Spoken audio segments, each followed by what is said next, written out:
Hello and welcome back to Rise. Wow, it's been a while since I've said that. I've been all over stories since that release, so it's nice to finally step back in with Rise a little bit again. And with that, I have a video that I hope is interesting thanks to the wonderful people at Monster Hunter Asia, the official, sanctioned by Capcom, community for the Monster Hunter series. These wonderful folks run a great website and they just released a data report from June that gives us insight that we haven't seen before. The genuine stats from the player base as a whole that tell us some pretty interesting details.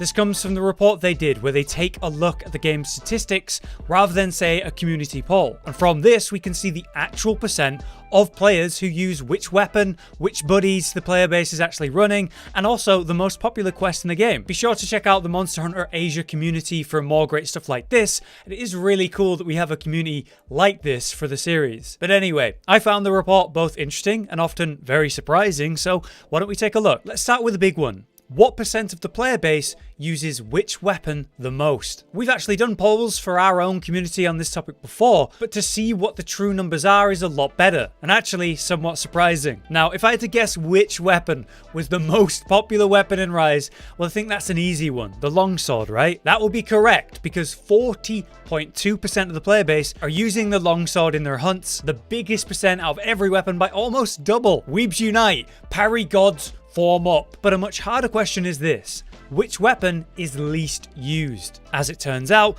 the weapon is the lance at only 4.7%. Honestly, I don't think I would have been able to guess this one.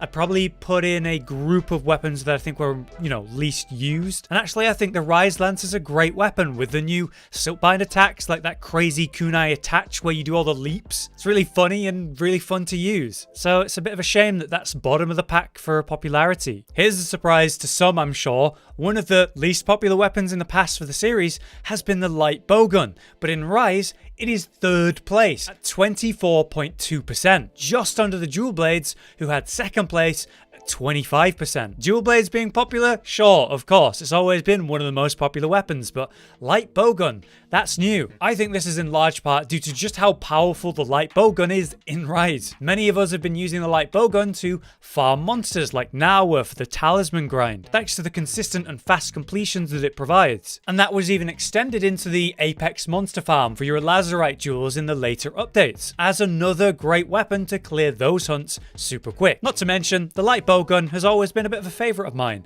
due to its freedom of movement and the satisfying gameplay, which in Rise is even better with those new agile silkbinds. But let's move on to talk about a couple other surprises from me specifically. Firstly, the hunting horn, which has been, sadly, one of the least popular weapons throughout the series, until Rise gave it that incredible new aggressive playstyle with those new awesome animations and important quality of life improvements for the musical hunters. So I fully expected the hunting horn to be one of the most popular weapons in Rise. And as it turns out, I was wrong. It is currently 9th place at 10.6%, much lower than I expected. Obviously its popularity has risen in Rise, but not as much as I thought it would. And it's right alongside Hammer, which I also thought would be way more popular.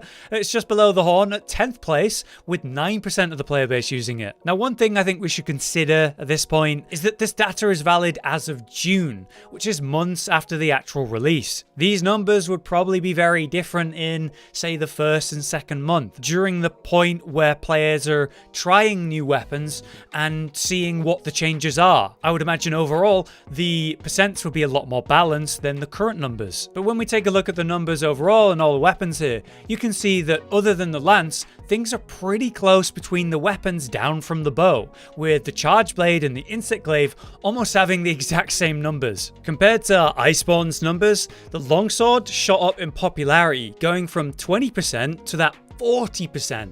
And yeah, actually the hunting horn was more popular, going from 1% to its much stronger position of 10.6%. Obviously too, that massive leap for the light bowgun, going from 5% to its new kingly place of 24.2%. It really is incredible just how much some of these weapons have shifted in popularity from one game to the next. Moving on to the next reveal for June's data then are the buddies. Who is using what? In Rise we had the new addition of the brilliant Palamute as a companion that we can also ride, which has been incredible. And with that, we for the first time have a choice between two buddy types. Should we bring two of one type one of each or none at all. I remember thinking that I'd be dropping Palicos completely because I think Palamutes are cooler, but it can't be understated how useful the Palicos actually are with their supportive abilities and passive benefits. Hell, when farming materials, I would completely drop my preferred Palamutes and run 2 Palicos. So what are the players doing? As it turns out, at 70.36%,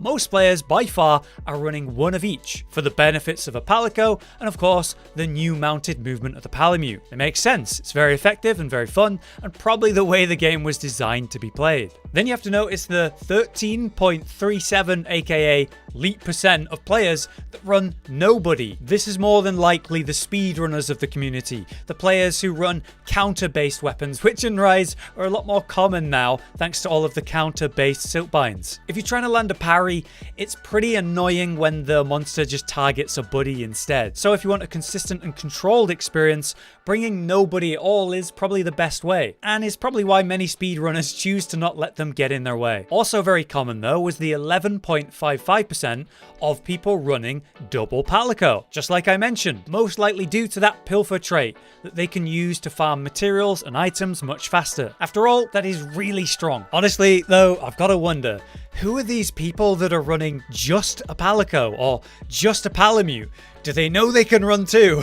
Finally then, the last data for this report is the quest rankings. This list shows the most popular quests in Rise during the 3.0 patch in June, with the number 1 slot being the Evil Star from Beyond. That is of course the Valstrax quest to hunt the Crimson Glow Valstrax, who updated the meta with the new equipment and obviously the awesome monster to hunt. Valstrax is by far one of the coolest monsters we've ever had in the series. It's literally a jet dragon. It's one of my favorites, and a real challenge in Rise 2, which was sorely needed. So it's no surprise that this is the most popular quest. After that, we have the All-Mother, the final story quest of Rise that also came in the 3.0 update, setting us up against an Ibushi, and now we're together, climaxing in that spectacle of a fight with the All-Mother herself. Third up then was Clad in Hellfire, our quest to go hunt a Magnamallow, the new flagship for Rise and also one of the coolest monsters I've ever fought. An incredible fight, and I really hope we see Magnamallow in the next Monster Hunter game. Otherwise, we also see other popular quests like hunting the various Elder Dragons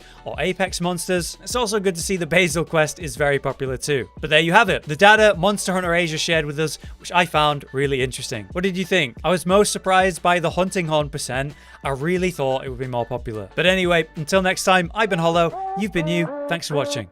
Josh, Cotton, and Hollow with the videos, dropping the humor like a hammer on your tippy toes, bringing entertainment on a daily arrangement to take our insanity and turn it into entertainment. Yes, I said entertainment twice, to reiterate that it is nice to look into your faces on a mostly daily basis when you let us in your homes to make the whole world a stage. Goodbye.